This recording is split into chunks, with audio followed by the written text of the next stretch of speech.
ഇത് ജസ്റ്റ് ഒരു സ്റ്റേക്കേഷൻ മാത്രമല്ല കേട്ടോ. It's about family, lots and lots of fun, love and a little bit of planning too. അതും നമ്മുടെ സ്റ്റേക്കേഷൻ സ്പോട്ടാണെങ്കിലോ നമ്മുടെ മൈൻഡിനെ കാമാക്കുന്ന നാച്ചുറലി ബ്യൂട്ടിഫുൾ ആയിട്ടുള്ളൊരു place. And the best part അവർ അൺപെയ്ഡ് ആക്ടേഴ്സ്, ആ ഒരു മഴയും and the beautiful weather. So welcome to my staycation vlog at Peak Days Retreat near Amazon View Point, Edavanna, Malappuram. എനിക്ക് ഈ ട്രിപ്പിൽ ഇഷ്ടപ്പെട്ടൊരു കാര്യം എന്താണെന്നറിയോ? നമ്മുടെ ആ resort, it was in to far. ഇതേപോലുള്ള ട്രിപ്പൊക്കെ പോകുമ്പോൾ കുറേ യാത്ര ചെയ്ത് ആകെ വലഞ്ഞ് വൊമിറ്റ് ചെയ്തൊക്കെ പോകുന്നതിനേക്കാൾ എനിക്കിഷ്ടം ഇതുപോലെ അടുത്തുള്ള നല്ല നല്ല സ്പോട്ടുകളിലേക്ക് പോകാനായിട്ടോ. Actually I was not feeling well that day, but somehow I managed. കാരണം ഇത്രയും നല്ലൊരു ദിവസം കഴിഞ്ഞില്ലേ, പിന്നെ ദുഃഖിച്ചിട്ട് കാര്യമില്ലല്ലോ. നമ്മുടെ കുട്ടികളുടെ കൂടെ ട്രിപ്പൊക്കെ പോകുമ്പോൾ ഇവരുടെ ഈ കലവില കാരണം മേ ബി നമ്മളൊരു 100 പ്രാവശ്യം മിണ്ടാതിരിക്കുക പിള്ളേരെ എന്നൊക്കെ പറഞ്ഞുകൊണ്ടിരിക്കും. ബട്ട് നമ്മൾ ഈ ഏജിൽ ഇതിനെക്കാട്ടും കലവിലായിരുന്നു എന്നുള്ള കാര്യം നമ്മൾ നൈസായിട്ടൊക്കെ മറക്കില്ലേ.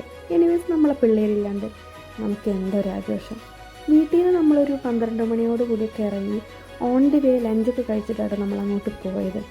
റിസോർട്ടിൽ എത്തുന്നതിന് മുമ്പ് നമുക്ക് കുറച്ച് നേരം ഒരു ഓഫ് റോഡ് ഉണ്ട്. അത് കഴിഞ്ഞാണ് നമ്മൾ റിസോർട്ടിലെത്തുന്നത്. സോ നമ്മുടെ കാറൊക്കെ നമ്മൾ താഴെ പാർക്ക് ചെയ്ത് അവരുടെ വണ്ടിയിലാണ് മുകളിൽ പോയത്. ആ പോകുന്ന വഴി കണ്ടാൽ പേടിയാണെങ്കിലും ആ എത്തിച്ചേരുന്ന സ്ഥലം, ഓ മൈ ഗോഡ്, വാവ്. പിന്നെ നമ്മുടെ കുട്ടിപ്പട്ടാളങ്ങൾ പിള്ളേർ സെറ്റ് മെയിനായിട്ട് പൂള് ലക്ഷ്യം വെച്ചിട്ടായിരുന്നു കേട്ടോ വന്നത്. എപ്പോഴാണ് പൂളിലിറങ്ങുക ഇതായിരുന്നു അവരുടെ മെയിൻ ക്വസ്റ്റ്യൻ.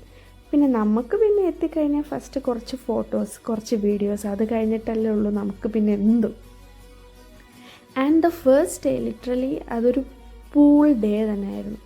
വൈകുന്നേരം വരെ വലിയൊരുന്നില്ല ചെറിയൊരുന്നില്ല, എല്ലാവരും മാക്സിമം പൂളിൽ ആർമാദിച്ചു ആൻഡ് എൻജോയ് ചെയ്തു. അത് കഴിഞ്ഞ് പിന്നെ എല്ലാവരും കുറച്ച് നേരം ഒന്ന് റിലാക്സ് ചെയ്ത് റെസ്റ്റൊക്കെ ചെയ്ത് കുറച്ച് ഫോട്ടോസും വീഡിയോസൊക്കെ എടുത്ത് ആ മഴയൊക്കെ കണ്ട് ചില്ല് ചെയ്താണ് ഇരുന്നു കേട്ടോ. വേണമെങ്കിൽ ഒരു കഥയോ കവിതയോ ഒക്കെ അവിടെ നിന്ന് വരാവുന്നതേ ഉണ്ടായിരുന്നുള്ളൂ. പിന്നെ നമ്മൾ വൈകുന്നേരത്തെ ഡിന്നറിനുള്ള പരിപാടികളായിരുന്നു കേട്ടോ.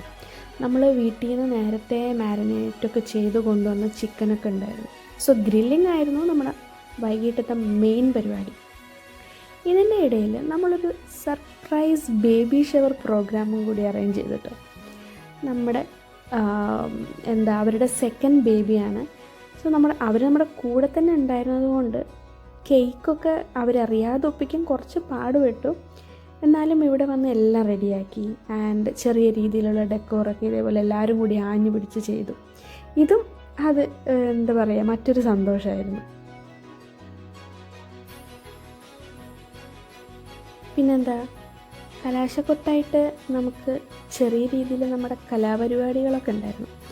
അതെന്തായിരുന്നു ആ കലാപരിപാടി എന്നൊക്കെ അറിയാൻ വേണ്ടിയിട്ട് stay tuned for my next video. അന്ന് വേൾഡ് കപ്പ് ഫൈനലിൻ്റെ 12:30 വേൾഡ് കപ്പ് ഫൈനൽ കാണണം എന്നുള്ളതുകൊണ്ട് മാത്രം നമ്മൾ ആ പരിപാടി അവിടെ വെച്ച് നിർത്തിയത്. അല്ലെങ്കിൽ മേ ബി നേരം വെളുക്കുന്നത് വരെ ഇത് നീണ്ടുപോകുമായിരുന്നു. So that's a wrap. അങ്ങനെ കുറേ നല്ല മൊമെൻറ്റ്സ് ആയിട്ടൊരു ദിവസം അങ്ങനെ കടന്നുപോയി. I am waiting for more.